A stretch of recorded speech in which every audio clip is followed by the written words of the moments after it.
हिमाचल में भारी हिमपात के कारण स्पीति, काजा और किन्नौर में रास्ते अभी तक बंद है, जिससे रास्ते में फंसे सैकड़ों लोग मुसीबत में आ गए हैं। बताया जा रहा है कि फंसे हुए इन लोगों में बूढ़े, बच्चे और महिलाएं भी शामिल हैं।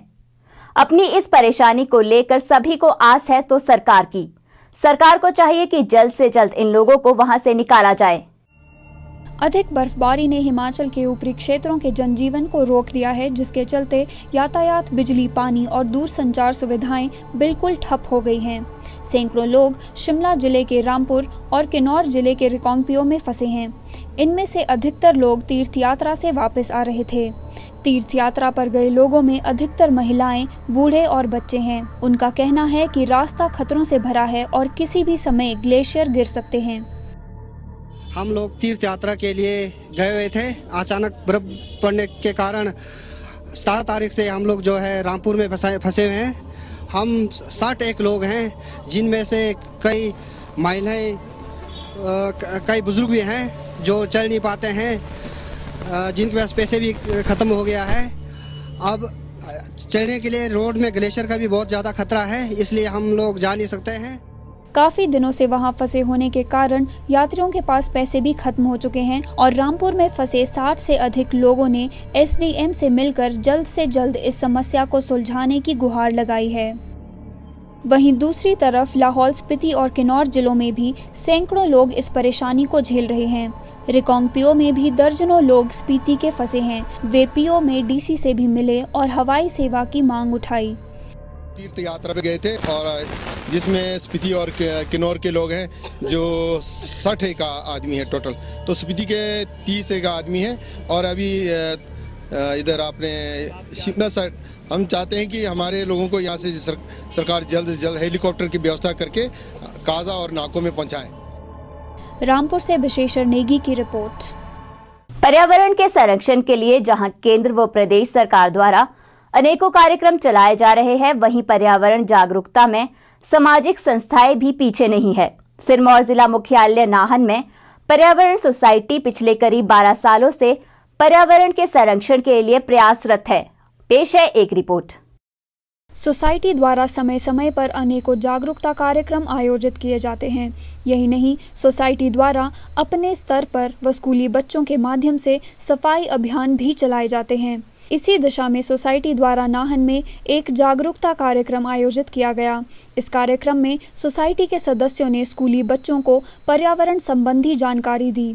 सोसाइटी द्वारा यहां पर्यावरण पर भाषण प्रतियोगिता व पेंटिंग प्रतियोगिता भी आयोजित करवाई गई, जिसमें दर्जनों छात्रों ने हिस्सा लिया। अव्वल रहे छात्रों को पुरस्कार देकर सम्मानित भी किया गया।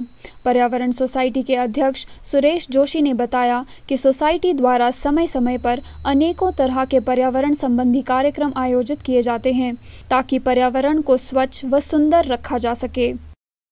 पर्यावरण समिति का मुख्य उद्देश्य तो है नाहन के पर्यावरण की सुरक्षा करना, जिसमें बाड़ियों की साफ सफाई है, तालाबों की साफ सफाई है, प्लांटेशन करना है और पेड़ों की रक्षा करनी है, विल अराउंड की सुंदरता बढ़ाना है और शहर में जो जनरल क्लीनलीनेस है उसके बारे में लोगों को जागरूक करना है। वो अलग कहानी कि हम पूरी तरह सफल उसमें नहीं हो पाते क्योंकि लोगों का सहयोग नहीं मिलता। सन 2000 में इसका मुझे जब सौंपा गया था, तो पिछले 12 साल में हमने लगातार नाहन शहर के लिए और नाहन शहर की प्राकृतिक जो सुंदरता है उसके लिए, नाहन की बावड़ियों के लिए, तालाबों के लिए और बच्चों के व्यक्तित्व के विकास के लिए अनथक प्रयास किया है और हम प्रयास कर रहे हैं। और इसमें हमारे शहर के बड़े प्रतिष्ठित लोग जुड़े हैं और हम सब मिलकर के काम करें, क्योंकि ये काम अकेले का नहीं है, ये सारे समाज का काम है।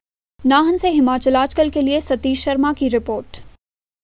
दुनिया भर में कुल्लू घाटी अपनी देव परंपरा व अपनी अलग संस्कृति के लिए जानी जाती है। हाल ही में कुल्लू जिले की दोहरानाला घाटी में सडियाला पर्व देव भक्तों ने जलते हुए अंगारों पर नाचकर मनाया। इस पर्व में लोगों की देवी देवताओं के प्रति आस्था देखकर हर कोई हैरान था। देवभूमि कुल्लू में आज भी स्थानीय लोगों की आस्था हजारों साल पहले जैसी ही है। इसका जीता जागता उदाहरण कुल्लू के नजदीक दोहरानाला घाटी में सदियाला पर्व पर उस वक्त देखने को मिला जब ग्रामीण भगत नंगे पांव जलते हुए अंगारों पर देवी देवताओं की जय जयकार करने लगे। ढोल, नगाड़ों और शहनाई के स्वर लहरियों के बीच भक्तों ने हाथ में लंबी लंबी जलती हुई मशालों के साथ अश्लील गालियां देते हुए गांव के चक्कर लगाए और बाद में सभी भक्तों ने मशालों को एक जगह इकट्ठा कर आग के अंगारों पर नृत्य किया। मानो ऐसा लग रहा था कि आस्था के आगे दहकते अंगारे भी ठंडे पड़ चुके हैं। ना नाचने वाले भक्तों के पांव में छाले पड़े, ना ही कोई जलने के दाग। अंगारों की तपिश भक्तों का बाल तक बांका नहीं कर पाई। इसे लोग देव शक्ति का साक्षात दर्शन भी मानते हैं।